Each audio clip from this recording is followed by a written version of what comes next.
अगला आपका एक नीट का क्वेश्चन आ रहा है, बहुत ही आसान सा क्वेश्चन है। Maximum number of electron in subshell की बात कर रहा है विद, ये आपकी L की वैल्यू 3 दिया है और N की वैल्यू 4 दिया है। तो सीधे सीधे अगर वो सबसेल की बात कर रहा है तो इस डाटा से ही मेरा काम चल जाएगा। सबसेल में निकालना है, अगर सेल में निकालना होता तो इस डाटा से काम चल जाएगा।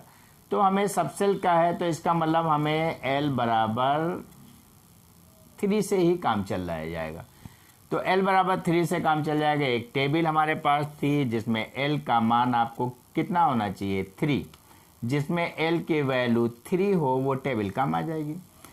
तो L की वैल्यू अगर 1 हो तो S होता है, L की वैल्यू अगर 0 होता है तो S होता है, L की वैल्यू 1 होता है तो P होता है, L की वैल्यू अगर 2 होता है तो D होता है, L की वैल्यू 3 होता है तो उसमें कितने इलेक्ट्रॉन आते हैं 14। ये डायरेक्ट हम ये फार्मूले ये टेबल देख के हम सीधे देख लेते हैं, ये आपका इलेक्ट्रॉन 14 आएगा। चलिए ऐसे नहीं तो दूसरा फार्मूला आपको एक है, अगर ऑर्बिटल निकालना होता हम दूसरा सेकंड मेथड, ये मैं 14 कैसे आया ये मैं सेकंड मेथड से भी बता देता हूँ। मैक्सिमम नंबर ऑफ ऑर्बिटल अगर निकालना होता तो 2L + 1 फार्मूला लगाते हैं, जितने ऑर्बिटल होते हैं उसके दुगने आपके कितने आते हैं, ये फार्मूला अगर हम लगा देते हैं 2 × 3 + 1 ये 7 आ गया। ऑर्बिटल कितने होंगे F में 7 और हर ऑर्बिटल में कितने इलेक्ट्रॉन होंगे 2, तो उस हिसाब से ये 14 हो गए। या यूं फार्मूला लगाने maximum number of electron in subshell, तो ये ऑर्बिटल का जो फार्मूला था यहाँ पे 2 बढ़ा देंगे 2 × 2L + 1। तो आपको सीधे क्या यहाँ 2 लिखना है, यहाँ पे 2 लगना है। L की वैल्यू आप F के लिए L की वैल्यू ये 3 है, 3 देखते हैं हम 3 रख दिया वैल्यू +1 कर दिया, तो आपका ये पूरा ब्रैकेट के अंदर का कैलकुलेशन 7 हो जाए। 7 से 2 का मल्टीप्लाई करेंगे 14 आ जाएगा और फिर इस प्रकार ये वैल्यू 14 आ गई। 14 आ गई। अगर कोई मुझसे पूछता कि इसमें कितने इलेक्ट्रॉन हैं चौथे सेल में, तो तभी मैं बता सकता था। मेरे पास बताने के लिए तब फार्मूला होता 2n²। 2n का स्क्वायर में कर देता और सीधे हमें चौथे सेल के अंदर अगर इलेक्ट्रॉन निकालना होता है 2 4 × 2, तो ये कितना आ जाता है 32 आ जाता है। अगर मैक्सिमम इलेक्ट्रॉन निकालना होता 4 सेल में तो 32 आता है, लेकिन इस सवाल से हमें लेना देना नहीं है।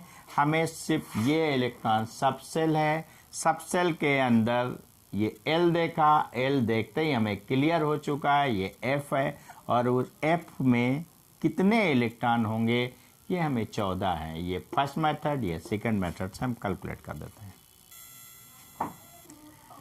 अगला एक क्वेश्चन आता है कि इलेक्ट्रॉनिक कॉन्फ़िगरेशन ऑफ कॉपर, इसका सीधे एटॉमिक नंबर आपको दिया है 29 और ये इसके पहला दूसरा तीसरा चौथा 4 ऑब्जेक्टिव दे रखे हैं ABCD के नाम से। ये क्वेश्चन बहुत ही आसान है, आपको कराया गया है फुलफिल्ड नाम के कॉन्सेप्ट में।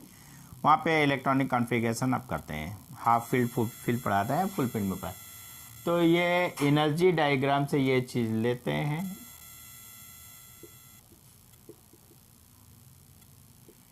1s2 2s2 2p6 3s2 3p6 4s आता है, फिर 3d9 आता है। यहाँ पे 2 इलेक्ट्रॉन, यहाँ का एक इलेक्ट्रॉन यहाँ चला जाता है, यहाँ 10 हो जाता है और यहाँ पे 1 हो जाता है।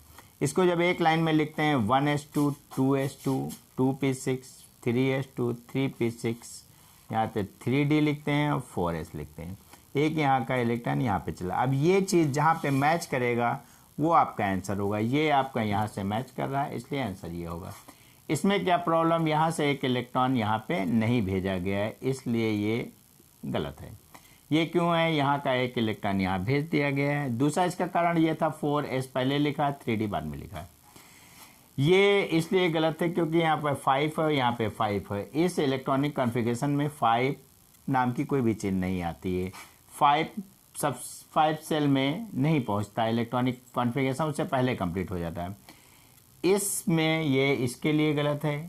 इसमें क्या प्रॉब्लम है, इसमें प्रॉब्लम है यहाँ पे देखिए आप, यहाँ पे 4p नाम का कॉन्सेप्ट इस इलेक्ट्रॉनिक कॉन्फ़िगरेशन या इस इलेक्ट्रॉनिक कॉन्फ़िगरेशन में नहीं आता है, इसलिए आपका ये गलत हो गया।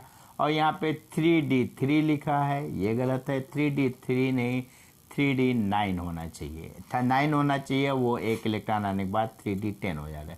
ये गलत, ये गलत, ये गलत, और इस इलेक्ट्रॉनिक कॉन्फ़िगरेशन के अनुसार आपका सीधे ये सही है। ये आपका एक नीट का क्वेश्चन है, बहुत ही अच्छा क्वेश्चन है, बस इसमें वर्डों का खेल है, कन्फ्यूज़न बहुत सारा है, और सवाल कैसे करेंगे ये आपको देखना है। बहुत ही कन्फ्यूज़न है और सवाल बहुत ही आसान सा है। इलेक्ट्रॉनिक कॉन्फ़िगरेशन पे डिपेंड करता है, और सेल में कितने इलेक्ट्रॉन निकालने हैं, या कि डी में कितने होंगे या एफ में कितने होंगे, ये भी आपको मैं क्लियर कर दूँ। यहाँ के द नंबर ऑफ डी, यहाँ पे बात कर रहा है डी, इलेक्ट्रॉन है Fe+2, मतलब आयरन का इलेक्ट्रॉनिक कॉन्फ़िगरेशन कितना है आपका, यहाँ पे इलेक्ट्रॉनिक 26 है, +2 का निकालना है आपको, +2 का निकालना, इज नॉट, जो इक्वल ना हो, to the electron in which the following, इनमें से जिसके इक्वल ना हो। तो यहाँ पे +2 होने का मतलब लास्ट इलेक्ट्रॉन यहाँ से 2 इलेक्ट्रॉन निकल जाएंगे, और इसका इलेक्ट्रॉनिक कॉन्फ़िगरेशन ये हो जाएगा। तो 26 का इलेक्ट्रॉनिक कॉन्फ़िगरेशन है और ये है, इससे आपको आंसर मैच करने हैं। ये 26 नहीं, यहाँ पे बात करने हैं, ये आपका 2 होगा, और वहाँ पे वो दिखा रहा है 26 Fe+2, क्वेश्चन में था Fe+2, इसका इलेक्ट्रॉनिक कॉन्फ़िगरेशन होगा 1s2 2s2 2p6 3s2 3p6 4s2 से 2 इलेक्ट्रॉन 0 हो जाएंगे, 3d आपका 6 रहेगा। ये आपकी 3d, ये देखना चाहता है किस सबसेल में इलेक्ट्रॉन 6 हैं। तो अगर आप ये आंसर आप इसको जाइए, तो यहाँ पे इलेक्ट्रॉन कितने हैं, यहाँ पे 6 हैं। इज नॉट इक्वल टू, जो इक्वल नहीं है, पहले हम इक्वल वाले देख देंगे, जो नहीं इक्वल है उस पर आंसर मार देंगे। यहाँ पे देखिए आप इलेक्ट्रॉन कितने में है, यहाँ पे डी में कितने इलेक्ट्रॉन है, 6, और ये आपका ये इलेक्ट्रॉनिक कॉन्फ़िगरेशन है, डी इलेक्ट्रॉन Fe में, Fe का इलेक्ट्रॉनिक कॉन्फ़िगरेशन है। इसमें डी में कितने इलेक्ट्रॉन, यहाँ से देखते हैं हमें पता चल रहा है यहाँ 6 इलेक्ट्रॉन है।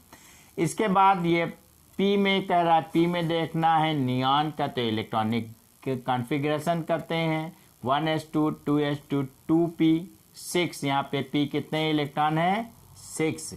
डी में यहाँ पे 6 हैं, तो पी में, डी में यहाँ पे भी 6 हैं, पी में यहाँ भी 6, इक्वल हैं, हम इक्वल की बात कर रहे हैं। इसके बाद ये बात इलेक्ट्रॉनिक कॉन्फ़िगरेशन इसका दिखाता है। एस में इलेक्ट्रॉन, कुल एस में इलेक्ट्रॉन की बात करना, मैग्नीशियम का 1s2 2s2 2p6 और 2p3 12 होते हैं। ये एस में 2 इलेक्ट्रॉन, ये एस में 2 इलेक्ट्रॉन, ये एस में 1 2 2, ये इसका भी आपका आ रहा 6, ये भी इक्वल है। फिर ये बात कर रहा है क्लोरीन का, क्लोरीन में पी के इलेक्ट्रॉन देखना है, दोनों पी, जितने भी पी आ रहे हैं, इसका इलेक्ट्रॉनिक कॉन्फ़िगरेशन ये 17 है, जेड इसका 17 है, ये क्लोरीन है, 1s2 2s2 2p6 3s2 3p6, यहाँ पे 6 हैं और ये 5 हैं, इन दोनों का सम आ जाए 11। अब इक्वल 6 किस्में हैं, हमें ये चेक करना है 6 किस्में हैं वो सही हैं। वो कह रहा है 6 जिसमें नहीं है वो ढूंढ के बताइए। तो हम देखें यहाँ पे ये 6 हैं, यहाँ पे ये पी में भी 6 हैं, एस की बात कर रहा है 2 2 2 2 + 2 2 + 2 6 हैं। अब बात करते हैं क्लोरीन में, यहाँ पे बात पी की कर रहा था। पी में देखें यहाँ पे 5 इलेक्ट्रॉन हैं, 6 इलेक्ट्रॉन हैं और यहाँ पे 5 हैं, इन दोनों का सम करेंगे तो 11 इलेक्ट्रॉन आएंगे और आपका आंसर ये सही है, क्योंकि वो पूछ रहा है नॉट इक्वल, जो 6 के बराबर नहीं। ये देखिए क्वेश्चन इज नॉट इक्वल, जो 6 के बराबर नहीं। यहाँ पे भी आपको 6 नज़र आए थे, यहाँ पे भी हमने 6 आपको दिखा दिया, यहाँ पे भी 6 दिखा दिया, लेकिन यहाँ पे पी में अगर हम सम कर रहे हैं तो 11 आ रहे हैं। जो नॉट इक्वल, जो बराबर नहीं है, वो ये आंसर आपका होगा।